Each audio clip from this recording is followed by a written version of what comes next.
अस्सलाम वालेकुम dear students, उम्मीद करता हूँ आप सब खैरियत से होंगे। अच्छा बेटा, आज हम second year biology chapter number 19 की रिवीजन कर रहे हैं और उसका नाम है ग्रोथ एंड डेवलपमेंट।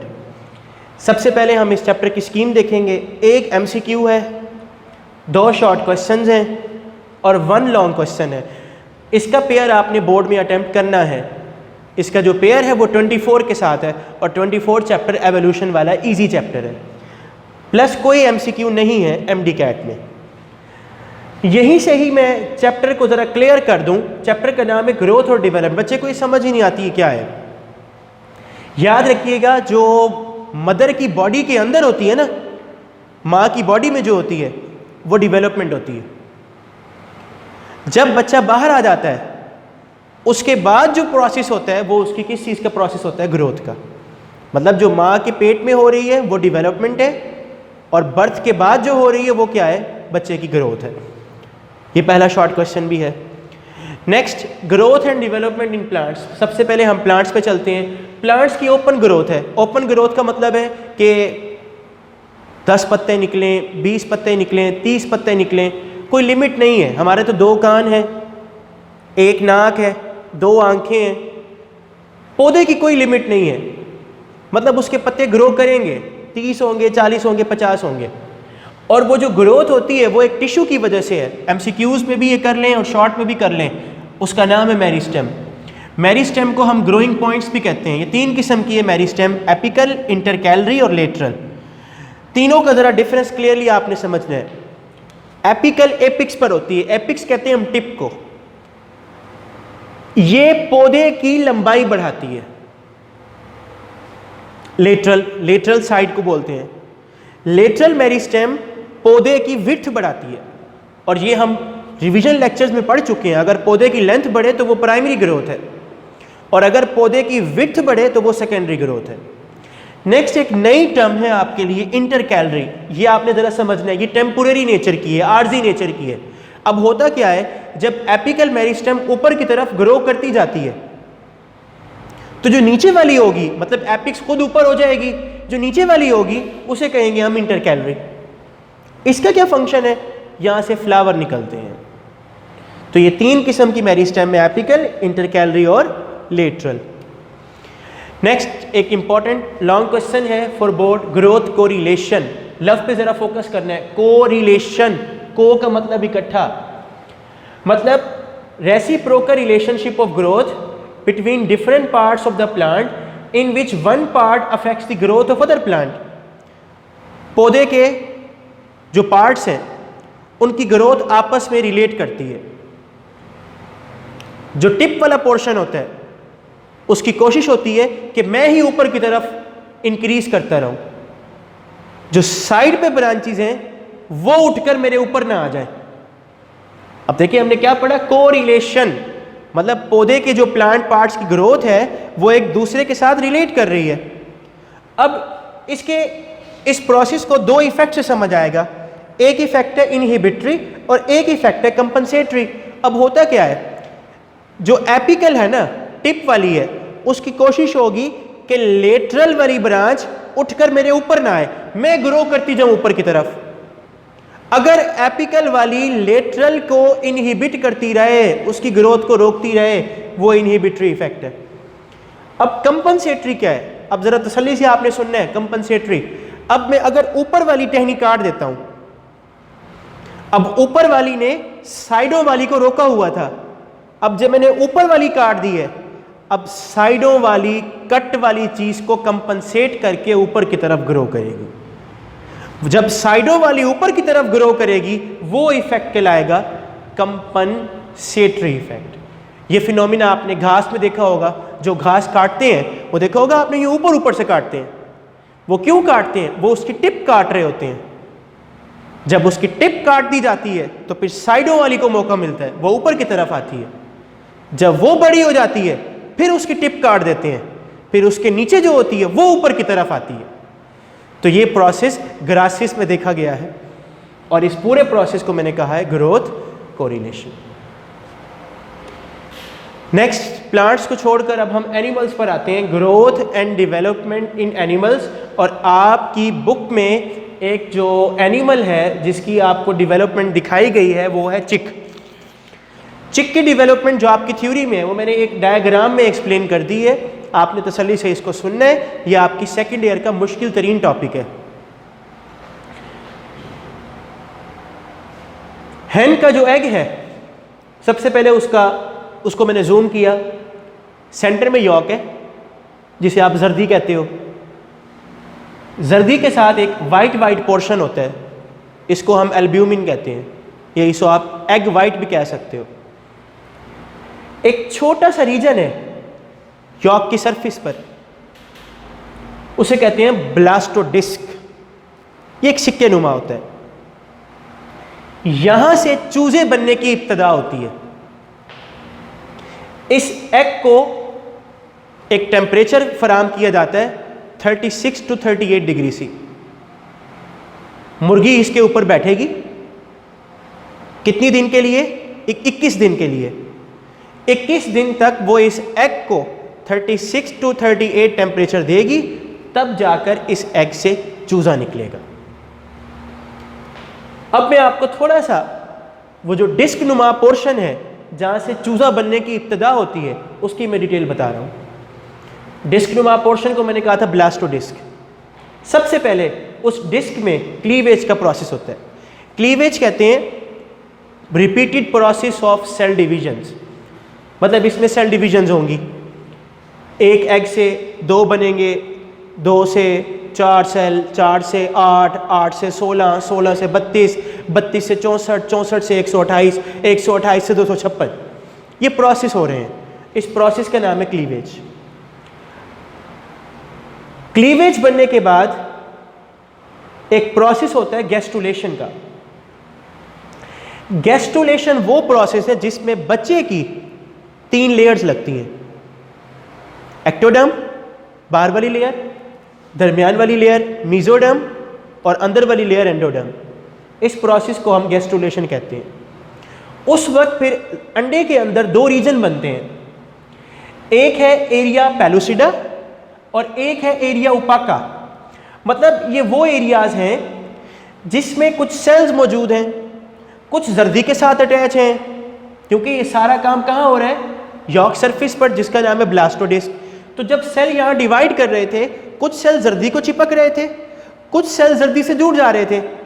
वो सेल जो जर्दी से दूर है उस एरिया को मैंने कहा है एरिया पेलुसिडा, और वो सेल जो जर्दी के साथ अभी चिपके हुए हैं, यॉक के साथ चिपके हुए हैं, उस एरिया को मैंने कहा है एरिया ओपाका। पेलुसिडा ट्रांसपेरेंट होता है, ओपाका ओपेक होता है। ये लैटिन वर्ड्स है ये। उसके बाद क्या होता है कि बच्चे के अंदर एक लाइन बनती है, उस लाइन का नाम है प्रिमिटिव स्ट्रीक। अब होता क्या है, प्रिमिटिव स्ट्रीक कैसे बनती है कि सेल्स इन्वेजिनेट करते हैं, अंदर की तरफ मूव करते हैं, मीडियली एंड काउडरी दरमियान से और किनारों से, वहां से मूव करते हैं अंदर की तरफ। वहां पर एक मिड लाइन थिकनिंग बन जाती है, उस मिड लाइन थिकनिंग का नाम है प्रिमिटिव स्ट्रीक। इस लाइन के एंटीरियर एंड पर एक छोटा सा रीजन है, उसका नाम है हेंसन्स नोड। हेंसन एक साइंटिस्ट का नाम है, इसने अपने नाम से ये नोड रखा हुआ है, उसका नाम था विक्टर हेंसन। अब होता क्या है, प्रिमिटिव स्ट्रीक बनने के बाद अब बच्चे के अंदर कुछ सोमाइट्स बनते हैं। सोमाइट्स हम कहते हैं पैकेट्स ऑफ सेल्स को।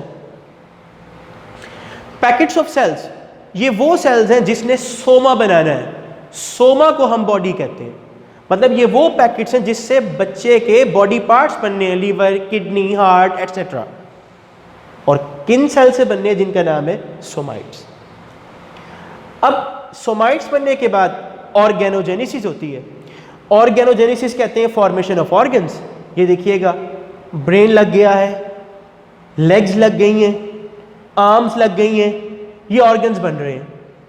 ऑर्गन्स बनने के बाद उस एग की हैचिंग होगी। हैचिंग के बाद क्या निकल जाएगा? एक चिक निकल जाएगा। ये पूरा प्रोसेस होता है जो 21 दिन में कंप्लीट होता है। और कितना टेम्परेचर चाहिए होता है? 36 to 38 डिग्री से। इसमें शॉर्ट क्वेश्चंस कई सारे हैं, एक तो वो जो क्लीवेज वाला था, मैंने क्या कहा था कि एक सिक्का जो यॉर्क की सरफेस पर है वहाँ क्लीवेज होती है और उस क्लीवेज का नाम था डिस्कॉइडल क्लीवेज। एक शॉर्ट क्वेश्चन आप ये नोट करेंगे, एरिया पेलुसिडा और एरिया ओपाका। एरिया पेलुसिडा ये वो सेल का वो हिस्सा है जिसमें सेल्स जर्दी के साथ अटैच नहीं होते, और एरिया ओपाका वो हिस्सा है जिसमें सेल जर्दी के साथ अटैच होते हैं। गैस्ट्रुलेशन वाला एमसीक्यूज है। गैस्ट्रुलेशन वो प्रोसेस है जिसमें बच्चे की 3 जर्म लेयर्स बनती हैं। प्रिमिटिव स्ट्रीक कैसे बनती है, शॉर्ट आ चुका है कि जब सेल्स इन्वेजिनेट करते हैं तो वो मिड लाइन थिकनिंग क्रिएट करते हैं, उस मिड लाइन थिकनिंग का नाम है प्रिमिटिव स्ट्रीक। नेक्स्ट कुछ शॉर्ट क्वेश्चंस हैं जो पास पेपर में रिपीट हुए हैं। कोरिलेशन और एपिकल डोमिनेंस पढ़ चुके हैं हम। इनहिबिटरी इफेक्ट, कंपनसेटरी इफेक्ट, जब एपिकल वाली लेटरल के इफेक्ट को रोके वो इनहिबिटरी है, और जब एपिकल को काट दें साइड से जब ब्रांच ऊपर की तरफ आए तो वो कंपनसेटरी है। Next primary growth, secondary growth, length बढ़े तो प्राइमरी और अगर विड्थ बढ़े तो सेकेंडरी। प्रिमिटिव स्ट्रीक कैसे बनती है, अभी हमने पढ़ा कि जब सेल अंदर की तरफ मूव करें तो वो मिड लाइन थिकनिंग क्रिएट करते हैं और उस मिड लाइन थिकनिंग का नाम है प्रिमिटिव स्ट्रीक। ये शॉर्ट क्वेश्चन भी हम पढ़ चुके हैं। What is discoidal cleavage? Cleavage यहाँ पर आपको पता हो कि ये प्रोसेस ऑफ सेल डिवीजन को बोलते हैं, repeated process of cell division को बोलते हैं। अगर ये क्लीवेज डिस्क के अंदर हो, और वो डिस्क का नाम क्या था, ब्लास्टोडिस्क, तो उस क्लीवेज का नाम है डिस्कॉइडल क्लीवेज। नेक्स्ट कुछ पास पेपर्स में जो एमसीक्यूज बार बार रिपीट हुए हैं वो ज़रा देख लीजिएगा कि प्लांट्स के अंदर कौन सी लाइट है जो सेल डिवीजन कराती है, blue light. The discoidal cap of cells above the blastocoel, वो जब कैप बनी है चूजे के अंदर सेल्स की, उस कैप का नाम है ब्लास्टोडम। जिस कैविटी के ऊपर बनी है उस कैविटी का नाम है ब्लास्टोसील। सील का मतलब कैविटी होता है। Next, immediately after fertilization the egg undergoes a series of mitotic division. अभी हमने पढ़ा कि एग के अंदर जब बार बार रिपीटेड प्रोसेस हो माइटोटिक डिवीजन का, उसका नाम है cleavage. Neurula is a stage in which embryo has. Neurula वो स्टेज है जिसमें एम्ब्रियो के अंदर दिमाग लग जाता है, और जो एम्ब्रियो के अंदर ट्यूब बनेगी उस ट्यूब का नाम है न्यूरल ट्यूब। न्यूरल ट्यूब के 2 पोर्शन होते हैं, एक एंटीरियर और एक पोस्टीरियर। एंटीरियर वाला हिस्सा ब्रेन बना देता है और पोस्टीरियर वाला हिस्सा स्पाइनल कॉर्ड बना देता है, और जब ब्रेन और स्पाइनल कॉर्ड दोनों लग जाएं तो उस एम्ब्रियो को बोलते हैं न्यूरुला और प्रोसेस को बोलते हैं हम न्यूरुलेशन। एक लॉन्ग क्वेश्चन है, वो मैंने डायग्राम में एक्सप्लेन किया है। लॉन्ग क्वेश्चन का नाम है role of nucleus in development. अब 2 एलजी हैं आपकी बुक में जो यूज़ की हुई हैं, उसने दोनों हैं ग्रीन एलजीज। ग्रीन एलजीज को हम कहते हैं क्लोरोफाइटा। एक का नाम है एसिटाबुलेरिया मेडिटेरेनिया, एक का नाम है एसिटाबुलेरिया ग्रैनुलेटा। दोनों का डिफरेंस क्या है? एक की कैप रेगुलर है, गोल कैप है, एक की ज़रा कैप बेहंगम सी है, इर्रेगुलर कैप है।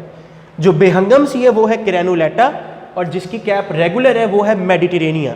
पोर्शन इसके 3 ही है। ये राइजोम है, ये वाला जगह, इसमें न्यूक्लियस होता है। ये डंडी है, इसे स्टॉक कहते हैं। ये ऊपर एक कैप है, इसके भी वही पोर्शन है, राइजोम, इसमें न्यूक्लियस है, डंडी को स्टॉक, और ये कैप, ये इरेगुलर कैप, वो रेगुलर कैप। अब एक्सपेरिमेंट पे ज़रा आपने फोकस करना है। पहले एक्सपेरिमेंट में राइजोम जो है, ये आप देख रहे हैं, ये मैंने ग्रैनुलेटा की ही लगाई है, और राइजोम में क्या है, न्यूक्लियस है। मतलब राइजोम है ग्रैनुलेटा की, और डंडी मैंने काट के लगाई है यहां से यहां। ये डंडी लगाई है मैंने ये वाली मेडिटेरेनिया की, लेकिन इस डंडी में न्यूक्लियस नहीं है। इंफॉर्मेशन किसके पास होती है? न्यूक्लियस में, बिकॉज टॉपिक का नाम है रोल ऑफ न्यूक्लियस। अब डंडी मैंने लगाई है किसकी? मेडिटेरेनिया की। राइजोम किसकी है? इस ग्रैनुलेटा की, इसमें न्यूक्लियस है। अब जब मैंने इस एलजी को ग्रो करवाया, जिसका न्यूक्लियस उसी का बच्चा। न्यूक्लियस किसका था? ग्रैनुलेटा का। लिहाजा जब इस एलजी को ग्रो करवाया गया तो इसकी कैप इर्रेगुलर ही लगी, बिकॉज न्यूक्लियस था ग्रैनुलेटा का और ग्रैनुलेटा की कैप इर्रेगुलर है। अब दूसरा एक्सपेरिमेंट देखिएगा। दूसरे एक्सपेरिमेंट में ये जो राइजोम है वो मैंने ली है मेडिटेरेनिया की, और अब मैं इसकी डंडी काट रहा हूं। किसकी डंडी काट रहा हूं? ग्रैनुलेटा की।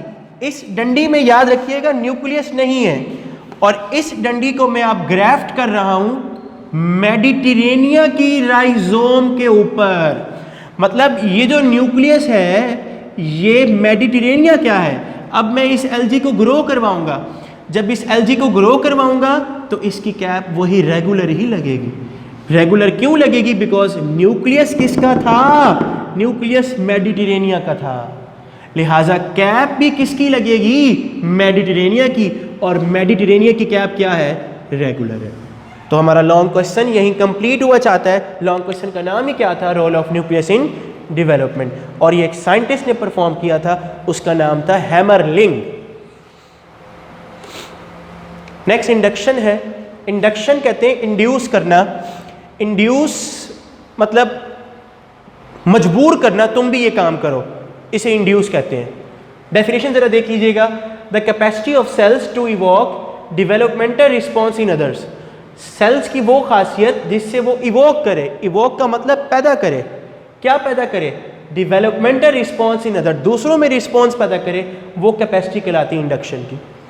मतलब मेरे साथ एक और इंसान अगर मौजूद हो, हम दो लोग यहाँ मौजूद हो, मैं दूसरे को मजबूर करूं तुम भी ये काम करो, तुम ये फंक्शन परफॉर्म करो, तो वो मैं जो मजबूर कर रहा हूं ये प्रोसेस कहलाता है इंडक्शन का। डायग्राम से मैं एक्सप्लेन करता हूं। डायग्राम से मैंने एक डॉर्सल लिपोब्लास्टोपोर ली है। ब्लास्टोपोर वो ओपनिंग है जिससे हमने फर्स्ट ईयर में चैप्टर नंबर 10 में एनिमल्स को दो ग्रुप्स में डिवाइड किया था, प्रोटोस्टोम्स और ड्यूटेरोस्टोम। अगर ब्लास्टोपोर से माउथ बने तो वो प्रोटोस्टोम, और अगर ब्लास्टोपोर से एनस बने तो वो ड्यूटेरोस्टोम। ये देखिएगा, ये डॉर्सल लिपोब्लास्टोपोर, ये मैं ग्राफ्ट कर रहा हूं दूसरे एम्ब्रियो के ऊपर। मतलब इस एम्ब्रियो की अपनी डॉर्सल लिपोब्लास्टोपोर मौजूद है, दूसरी डॉर्सल लिपोब्लास्टोपोर मैंने यहां लगा दी वेंट्रल साइड पर। अब इस एम्ब्रियो के पास दो लिप्स हैं, एक इसकी अपनी है और एक दूसरे एम्ब्रियो से मैंने ग्राफ्ट की है। अब जब इस एम्ब्रियो को ग्रो करवाया गया, अब इसके पास दो लिप हैं ब्लास्टोपोर की, एक इसकी अपनी है डॉर्सल साइड पर और एक वेंट्रल साइड पर जो मैंने दूसरे एम्ब्रियो से ली है। अब जब इसको ग्रो करवाया गया तो इस एनिमल के पास दो नर्वस सिस्टम बन गए। मतलब डॉर्सल साइड वाले ने तो अपना नर्वस सिस्टम बनाया, जो दूसरी वाली थी जो वेंट्रल साइड पे लगाई थी उसने उसको मजबूर किया, तुम भी ये नर्वस सिस्टम बनाओ, तुम भी ये न्यूरल ट्यूब बनाओ, तुम भी प्रीकॉर्डल प्लेट बनाओ, तुम भी सोमाइट्स बनाओ। लिहाजा इस एनिमल के पास दो नर्वस सिस्टम निकले और उस प्रोसेस को उसने कहा एम्ब्रियोनिक इंडक्शन। दो साइंटिस्ट को ये क्रेडिट जाता है, मांगोल्ड और स्पीमान। स्पीमान को तो हम फादर भी कहते हैं डेवलपमेंट का, डेवलपमेंटल बायोलॉजी का। ये आप लॉन्ग में भी करेंगे, शॉर्ट में भी करेंगे, इंपॉर्टेंट है। लास्ट बेटे इसके कुछ टॉपिक्स हैं वो बहुत इजी हैं, वो आप रीड करेंगे आपको याद हो जाएंगे। एजिंग है, बुढ़ापा है, और रीजनरेशन है कि अगर जानवर की बाजू काट दें, ख़ास तौर पर स्टार फिश की, तो अर्थवर्म का हेड रिमूव कर दें, वो रीग्रो कर जाता है। स्पॉन्जिस रीग्रो कर जाते हैं। हमारे अंदर भी रीजनरेशन का प्रोसेस है, वो आप लोग रीड कर लेंगे। और एक क्वेश्चन आता है शॉर्ट में, जीरंटोलॉजी और टीरेटोलॉजी। जीरंटोलॉजी कहते हैं स्टडी ऑफ एजिंग, मतलब बूढ़े लोगों की स्टडी को हम कहते हैं जीरंटोलॉजी। और एक लफ्ज़ है टीरेटोलॉजी। टीरेटोलॉजी वो लफ्ज़ है जिसमें हम एबनॉर्मल बच्चों को डिस्कस करते हैं, जिसमें हम एबनॉर्मल डेवलपमेंट को डिस्कस करते हैं, उसे कहते हैं टीरेटोलॉजी। वो भी आप लोग लॉन्ग क्वेश्चन में कर लेंगे। थैंक यू बेटे।